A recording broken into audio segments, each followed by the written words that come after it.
जय माँ दुर्गा मित्रों, हमारे चैनल के अंदर आपका स्वागत है। दोस्तों, जैसा कि आप जानते हैं कि अब नवरात्रि के दिन शुरू हो चुके हैं और नवरात्रों की शुरुआत हो चुकी है। शारदीय नवरात्रि के अति पावन दिन हैं और साथ ही साथ दोस्तों हर कोई यही चाहता है कि माँ दुर्गा की उसके घर के अंदर आगमन हो, माँ दुर्गा जी उसके घर के अंदर प्रवेश करें ताकि आपको खूब पैसा कमाना है तो दोस्तों कर लीजिए इन 9 में से कोई भी एक उपाय और उसके बाद आप नहीं कहेंगे कि आपके घर के अंदर किसी भी प्रकार की कोई समस्या है या इस प्रकार आपको कोई भी लाभ प्राप्त नहीं हुआ है। दोस्तों, शक्ति का पर्व नवरात्रि, भक्ति का पर्व नवरात्रि धन विशेष प्राप्ति के उपायों के लिए बहुत ही शुभ और असरकारी माना जाता है। दोस्तों, अगर आपकी तमन्ना है कि आपके जीवन के अंदर भी धन कमाने के रास्ते खुले, आपके जीवन के अंदर धन आगमन के स्रोत खुले, तो दोस्तों आपको यह विशेष उपाय करना चाहिए। निश्चित तौर पर आपके जीवन के अंदर धन का आगमन होता है। दोस्तों, नवरात्रि के दिनों के अंदर आप पंचमुखी हनुमान जी की तस्वीर अपने घर के अंदर लेकर आए या पंचमुखी हनुमान जी की तस्वीर आप मोबाइल के माध्यम से भी आप देख सकते हैं। नवरात्रि के पूरे 9 दिनों के दौरान पंचमुखी हनुमान जी का दर्शन करना बहुत ही ज़्यादा शुभकारी माना जाता है। और साथ ही साथ दोस्तों हनुमान जी की पूजा नवरात्रि के दौरान विशेष अनुष्ठान किए जाते हैं हनुमान जी से निमित्त। और साथ ही साथ दोस्तों अगर आप चाहते हैं कि धन के मामलों के अंदर आपको तरक्की देखने को मिले, हनुमान जी की आपके जीवन के अंदर अखंड कृपा देखने को मिले, तो आप क्या करें कि हनुमान जी को इन 9 दिनों के दौरान एक पान का बीड़ा, मीठे पान का बीड़ा जिसके अंदर तंबाकू, पान मसाला जैसी चीज़ें या नशीली चीज़ें न डालते हुए मीठा पान का एक बीड़ा बनाएं, उसके अंदर लवंग डालकर आप हनुमान जी को इन नवरात्रि के 9 दिनों के दौरान अर्पित करें।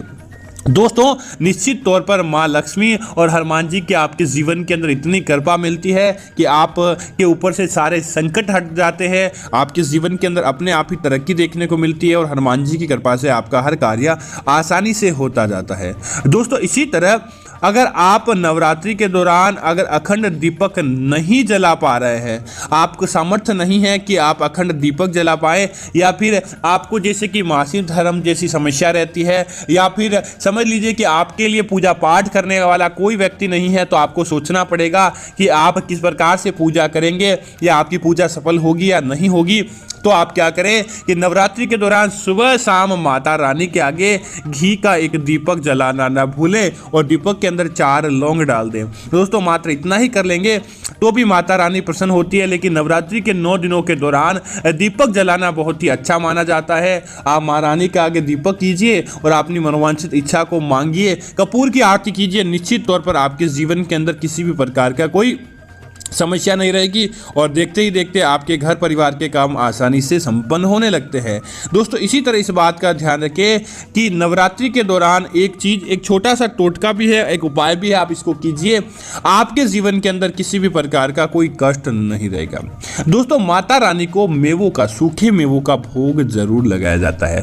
सूखे मेवों के अंदर आप पंच मेवे ले लें। पंच मेवे के अंदर आप बादाम ले सकते हैं, काजू ले सकते हैं, किशमिश ले सकते हैं, इसके साथ अखरोट ले सकते हैं और दूसरी चीज के अंदर खुरबानी हो गया, अंजीर हो गया, कुछ भी प्रकार की आप 5 चीजें आप एक पीस भी आप ले लें। उसके बाद क्या करें कि एक लाल चुनरी के अंदर उसको बांध ले और उसके बाद आप माता रानी को उस लाल कपड़े या लाल चुनरी के अंदर बांधकर माता रानी को आपको नवरात्रि के दौरान अर्पित करना चाहिए। और साथ ही साथ क्या करें कि जब नवरात्रि समाप्त हो जाए तब आप इस प्रसाद को आप खाएं ना किसी को दें, इसे अपने घर की अलमारी के अंदर रखें। साक्षात दोस्तों माँ दुर्गा की कृपा आपके घर के अंदर, आपके अलमारी के अंदर देखने को मिलेगी कि यह पंचमेवे आपकी किस्मत को बना देंगे। बस आपको दीपावली की रात्रि को इसे खोलकर माँ लक्ष्मी की पूजा के आगे भी आपको रखना चाहिए ताकि आपको संपूर्ण लाभ प्राप्त हो। दोस्तों, नवरात्रि के दौरान लाल रंग का विशेष महत्व होता है। लाल रंग माता रानी से जुड़ा रंग होता है। तब आप क्या करें कि इस नवरात्रि के दौरान आपके घर के आसपास जितने भी मंदिर हैं, आप अपने सामर्थ्य के अनुसार 1 हो गया, 2 हो गया, 5, 11, 21 जैसे भी मंदिर हो, वहां पर जाकर आपको लाल रंग की हर मंदिर पर ध्वजा, पताका और कोई परचम भी कहता है, आपको जाकर चढ़ानी चाहिए। और विशेष तौर से आपके आसपास कोई देवी का मंदिर है तो वहां पर आपको सिंदूर का दान देना चाहिए।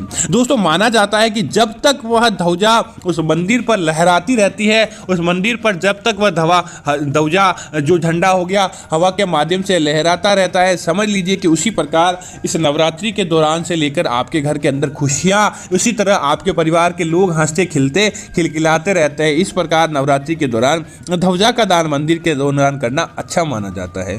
दोस्तों इसी तरह देवी माँ को क्या करें कि एक विशेष उपाय है जो कि आपके विवाह हेतु, आपके जीवन के अंदर धन प्राप्ति हेतु और सारे कलह को समाप्त करने हेतु है। दोस्तों नवरात्रि के दौरान क्या करें कि ताजा एक पान का पत्ता ले, अगर आपको पान का पत्ता नहीं मिलता है तो पीपल का पत्ता ले, उसके ऊपर आप क्या करें कि सुपारी और कुछ सिक्के रखकर आप देवी माँ को, दुर्गा माता जी को समर्पित करें और रोजाना यही करें। उसके बाद क्या करें कि वह सुपारी अलग रख दें और इस सिक्के को आपको अलग रख देना चाहिए। नवरात्रि के जब 9 दिन समाप्त हो जाए तब आप क्या करें, उस सुपारी को तो एक काले धागे के अंदर बांधकर अपने घर में जहां पर आपका वास्तु दोष लगता है वहां पर रख देनी चाहिए और इन सिक्कों को छोटी छोटी कन्याओं को कुछ चीजें खिलाकर लाकर उनको दे देनी चाहिए। इसी तरह दोस्तों रोजाना ताजे पत्ते पर, ताजे पान के पत्ते पर कपूर या गूगल धूप हो गया, ऐसी चीजें रखकर माता रानी की आरती कीजिए। उसके बाद उसे पूरे घर के अंदर घुमाइए। निश्चित तौर पर आपके घर के धन के द्वार खुल जाते हैं और आपको आपके जीवन के अंदर अपने आप ही तरक्की देखने को मिलती है। दोस्तों इसी तरह इस बात का ध्यान रखें कि आपके घर के अंदर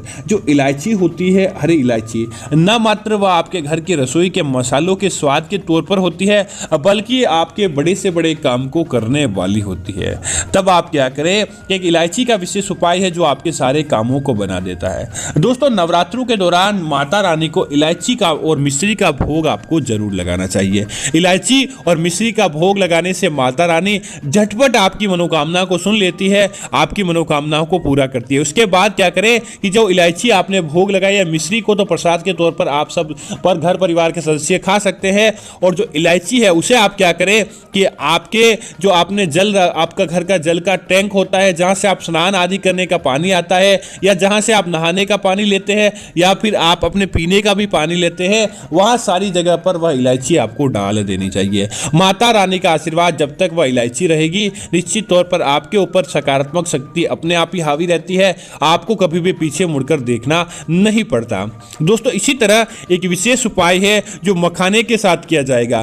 दोस्तों मखाने ले और उसके साथ उस मखानों के अंदर कुछ सिक्के मिलाकर आपको क्या करना चाहिए कि नवरात्रि के दौरान पूरे दिनों के अंदर मां रानी को अर्पित करना चाहिए।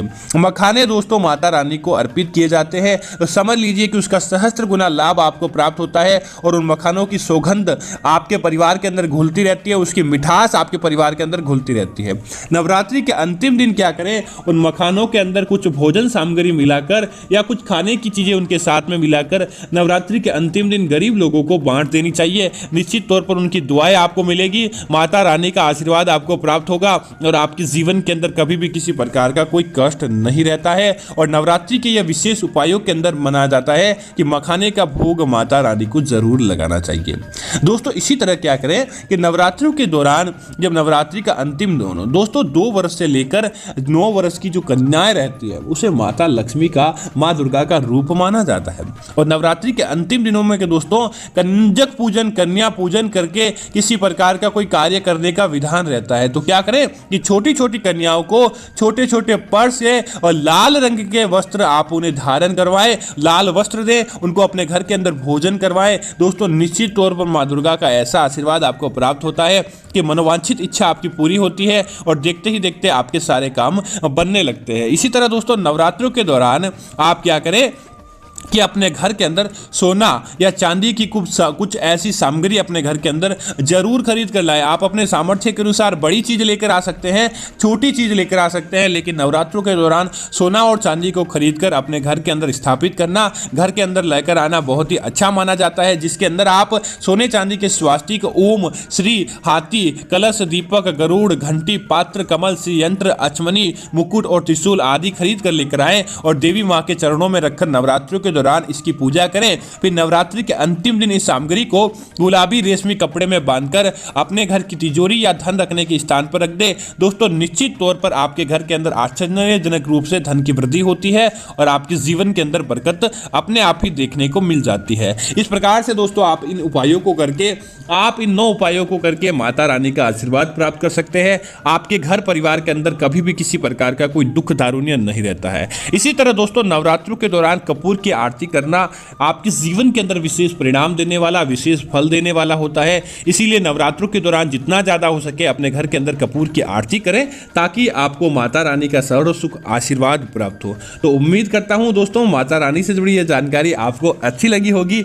ऐसी अन्य जानकारी देखने के लिए आप हमारे चैनल को सब्सक्राइब कर सकते हैं, वीडियो को लाइक कर सकते हैं, साथ ही साथ कमेंट के अंदर जय मां दुर्गा लिखें ताकि आपको माता रानी का आशीर्वाद प्राप्त हो सके। धन्यवाद मित्रों, जय मां दुर्गा मित्रों।